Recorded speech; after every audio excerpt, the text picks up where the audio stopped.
E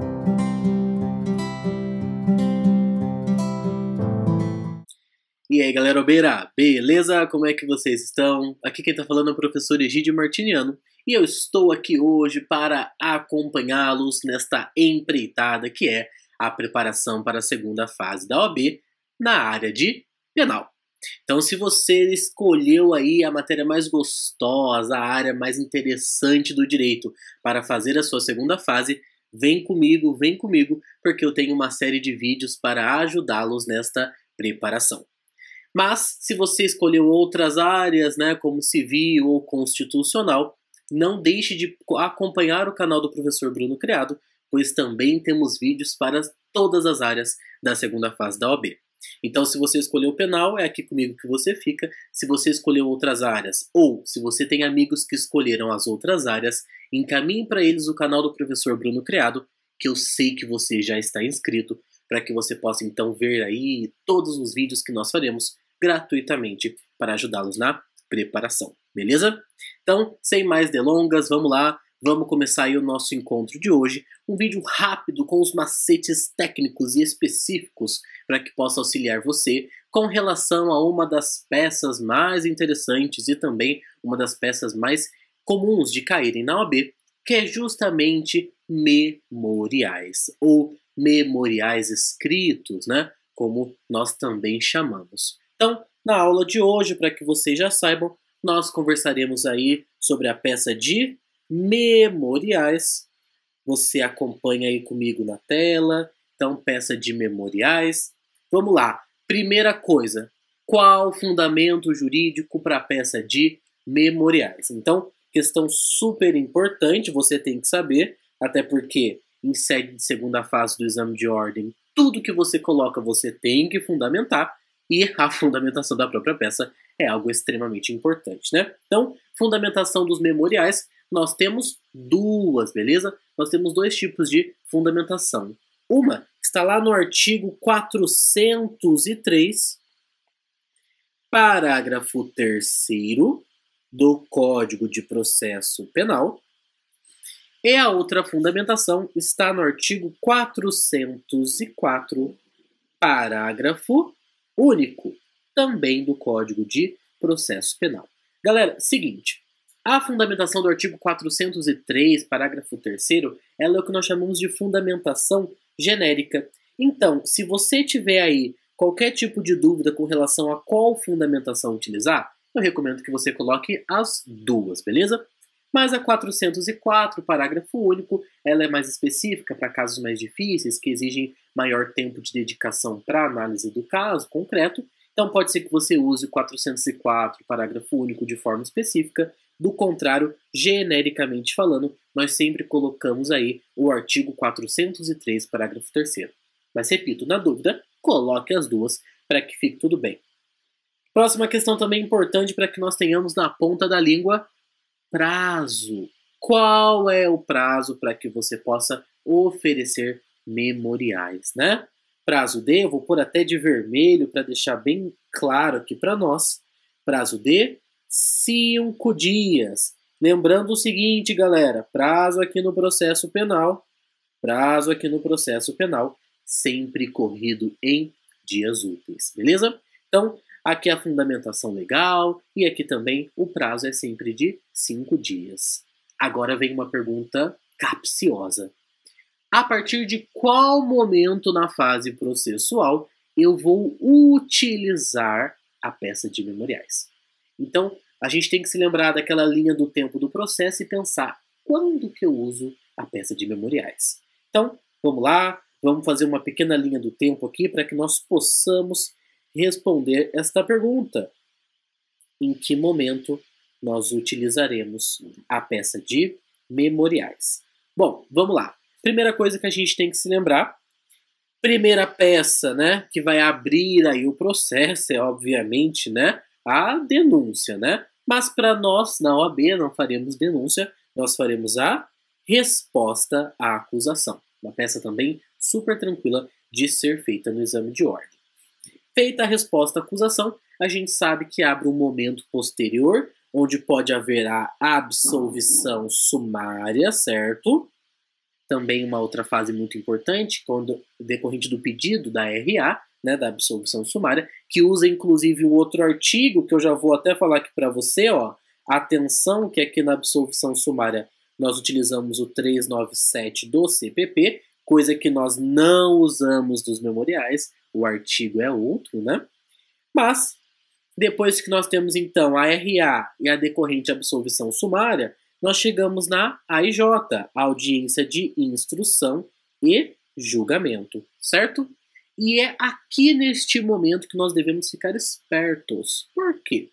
Porque os memoriais nada mais são do que as alegações finais orais realizadas na audiência de instrução e julgamento, só que feitas por escrito.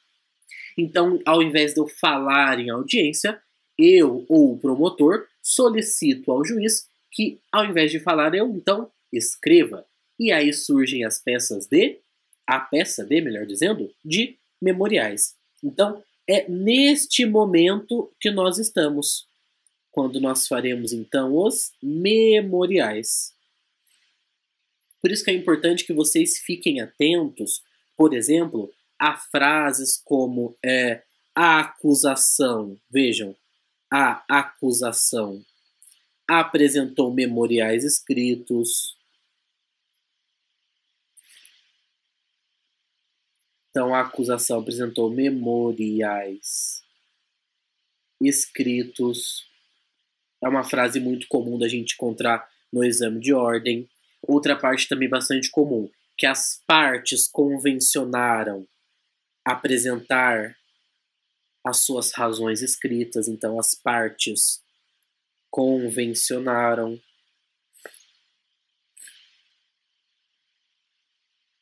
Então, vocês terão que prestar atenção no momento processual que nós estamos e se realmente houve a possibilidade de ser realizado aí as alegações de forma escrita, beleza? Então, muito importante para a gente entender qual é o momento processual que nós estamos. E aí vem o grande pulo do gato para a gente poder matar a peça de memoriais, que é exatamente o que nós podemos alegar nela, né? Eu sempre brinco com os meus alunos que a peça de memoriais é uma peça maravilhosa pelo fato de que, bem, nós podemos alegar praticamente tudo, né? Mas, embora eu fale praticamente tudo, eu já vou até chamar a atenção dos senhores e das senhoras com a seguinte questão, né? Fazer aqui uma divisão na tela. Primeiro ponto que eu quero que vocês tenham muito claro, gente. Em memoriais não se pede a absolvição sumária. Por que não se pede a absolvição sumária? Perdão, não absolvição sumária. Pequena confusão. Não se pede rejeição. Então, não se pede rejeição da denúncia. Por que não se pede rejeição da denúncia, gente? Porque o momento para se pedir rejeição da denúncia já passou. Então, a rejeição da denúncia ela deve ser requerida lá na resposta à acusação, que é o momento inicial, onde você vai apresentar ali algum tipo de nulidade, algum tipo de falta dos elementos da justa causa da denúncia. Agora, nos memoriais, esses elementos, se não forem nulidades absolutas, já foram superados. Por isso que a rejeição, ainda que pese alguns professores falarem da sua possibilidade, não é um pedido muito comum de ser realizado em memoriais, beleza?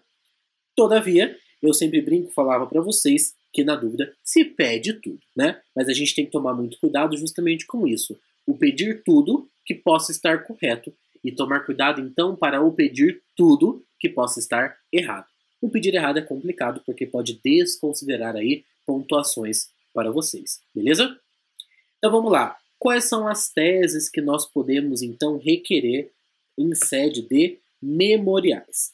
Percebam, como os memoriais é a peça que realmente substitui as alegações orais, é uma peça que vai te permitir trabalhar aí com uma gama muito grande de teses, né? Nós teremos as teses principais, as preliminares, as subsidiárias. Então vamos poder trabalhar desde as nulidades até trabalhar com as questões da própria condenação, reconhecimento de causa de aumento e diminuição de pena. Tudo isso é possível trabalhar nos memoriais, porque ele é, digamos, o último ato de manifestação, o último ato de defesa dentro da primeira parte do processo, em que o advogado pode realmente exercer ali, né, as suas habilidades. Então, justamente por isso que pode pedir grandes coisas dentro de memoriais. Mas vamos lá, vamos enumerá-las, né, para que fique mais claro para nós. Então, primeira coisa que a gente pode requerer em sede de teses são as nulidades, e vocês devem se lembrar que nós temos uma ordem, né, para alegar. Então, as nulidades processuais são sempre aí a porta de entrada da nossa peça, né? Então, é a primeira coisa que nós devemos alegar. Artigo 564 do CPP, lembrando, né? E aí nós temos que olhar os incisos que são específicos, né? A decorrer do nosso caso concreto. Segunda tese que nós podemos também alegar aqui em caráter de memoriais, né? Extinção da punibilidade. Então, extinção da punibilidade também é outra tese de mérito possível de ser alegada. Então, extinção da punibilidade. Qual é outra tese possível, né? Que nós podemos alegar em memoriais? Anotem aí, galera. As propriamente ditas teses de mérito, né? Então, nós podemos alegar uma excludente de ilicitude, uma questão da culpabilidade, né? Então, teses de mérito. É muito comum que caia uma legítima defesa, um estado de necessidade. Então, são todas teses que nós podemos trabalhar aqui para tentar desqualificar ali a conduta e buscar que o nosso cliente não seja punido de forma alguma, né? Então, a gente tem que buscar sempre do melhor para o menos melhor. Então, primeiro eu vou colocar todas as teses em que eu possa obter ali a absolvição ou qualquer tipo de não punição ao meu cliente. E aí, conforme eu vou avançando na minha peça, eu vou colocando outras teses, que aí nós complementamos aquilo que estamos colocando, são as teses subsidiárias. Então eu vou colocando outras teses que eu posso até então não livrar o meu cliente de qualquer tipo de punição, mas eu melhoro ali a sua situação. Então eu posso trabalhar numa tese subsidiária, por exemplo, com relação a uma desclassificação de crime, né, reconhecimento de uma minorante. Então, são todas questões que eu posso trabalhar aqui em caráter de teses subsidiárias, beleza? E aí, lembrando o seguinte, se eu trabalho com desclassificação do crime, eu preciso me lembrar que eu devo então fazer o quê? Uma mini ali exasperação da pena, indicando para o juiz outras minorantes possíveis de serem trazidas no caso concreto, tá? Então, desqualifiquei, eu trabalho com este novo crime para deixar bem evidente aí para o examinador, no nosso caso, né, que você realmente está dominando o conteúdo, beleza? Então, essas são as teses que podem ser trazidas em memoriais. Percebam que nós vamos desde o começo nas nulidades e depois nós acabamos aqui nas teses subsidiárias, que é quando a gente fala assim, ó, seu juiz, pô, se então você não vai reconhecer essa excludente de ilicitude,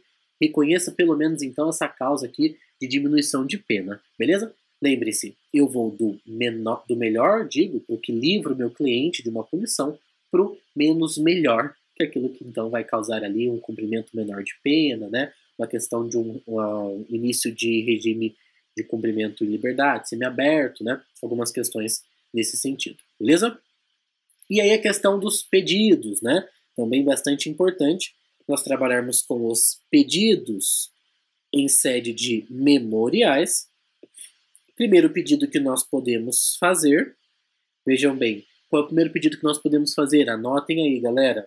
A anulação do processo, porque obviamente que se você tem uma nulidade, né, você vai pedir a sua anulação. E a anulação ela é a partir daquele momento, a partir daquele ato, ou ab início, né, desde o início do processo. Então, anulação do processo, e aí no caso concreto vocês identificarão se ela será ab início ou a partir daquele ato em específico, beleza? Segundo pedido, qual é o segundo pedido que nós podemos fazer? Vejam, se eu alego como tese a extinção da punibilidade, eu irei pedir então que seja extinta a punibilidade. Decorrência lógica. O que eu alego ali como tese, eu devo consequentemente pedir então a sua consequência. Qual é o segundo pedido, gente? A absolvição. Então, a absolvição. Absolvição. Absolvição, lembrando que com base no artigo 386 do CPP. beleza? Depois, qual é as próximas possibilidades? Vamos lá, né? Opa, coloquei 2 vezes segundo aqui, mas é terceiro. Quarta possibilidade de pedido, ok, galera? Aí nós vamos trabalhar com as teses ali, por exemplo, de desclassificação. Anotem aí. E é interessante que vocês peguem este modelo que nós estamos trabalhando no encontro de hoje e façam aí esquemas das outras peças, porque auxiliam aí vocês nos estudos, né? Então aí estão as teses subsidiárias, desclassificação, vejam só, redução da pena, um regime mais favorável, o que mais que nós podemos alegar? Sursis. O que mais que nós podemos alegar? Vamos aqui, até vamos abrir outra numeração. Quinto, nós podemos alegar a fixação no mínimo de eventual indenização. Então coloquem aí, né? Porque lembrando que há aquela questão de se fixar por vezes indenizações, reparações à vítima, né? Então fixar no valor mínimo reparação. Qual é o artigo até disso, professor? Pô, ajuda a gente. Vamos lá, galera. 387, inciso 4 do CPP. E, por fim, a galera costuma se esquecer muito desse pedido. E, por fim, galera, se esquece muito que é o quê? Direito de recorrer em liberdade. Então, direito de recorrer em liberdade. Beleza? Então também não pode esquecer, tá lá no 387, parágrafo 1º do CPP. Então, direito de recorrer em liberdade também é outra possibilidade de pedidos, tá? Bom, vejam, questões finais de dicas, né? Tome muito cuidado com o tamanho da sua letra, porque a peça de memoriais é uma peça extensa, percebam aí quantos pedidos, né? Eu até diminuí a numeração, coloquei vários em um único número, né, de pedidos, para que vocês vejam aí que há uma gama grande de teses que podem ser alegadas e consequentes pedidos. Então o tamanho da letra tem que ficar atento, porque senão não vai caber no número de páginas, de linhas que o exame de ordem, a FGV, disponibiliza, beleza? Então, letra pequena, mas ao mesmo tempo legível, porque senão o legislador, o examinador, ele não vai corrigir a sua prova, tá bem? E aí, façam com atenção, façam ali um rascunho, né, um esqueleto da sua peça, para que você possa estruturar, primeiro, a identificação da peça, fundamento específico, teses que você está visualizando. Não deixe para depois, não faça a peça ao final da prova, né? Então dê pelo menos uma lida no caso concreto no início, para que você possa se organizar melhor, para que você possa entender melhor e até mesmo ir raciocinando potenciais teses que você identifica, tá? E por fim, não se esqueçam de treinar muito, façam muitas peças, né? Façam todas as peças que vocês estiverem estudando, então refaçam provas antigas, porque o fazer, o treinar a mão, né? Treinar o corpo na feitura das peças é o que vai fazer a diferença no estudo de segunda fase, tá? Então, façam as peças e façam também questões, não se esqueçam delas, e eu tenho certeza que a aprovação virá. Beleza, galera? Então, um grande beijo para vocês, excelentes estudos e até o próximo vídeo. Um grande abraço. Tchau, tchau.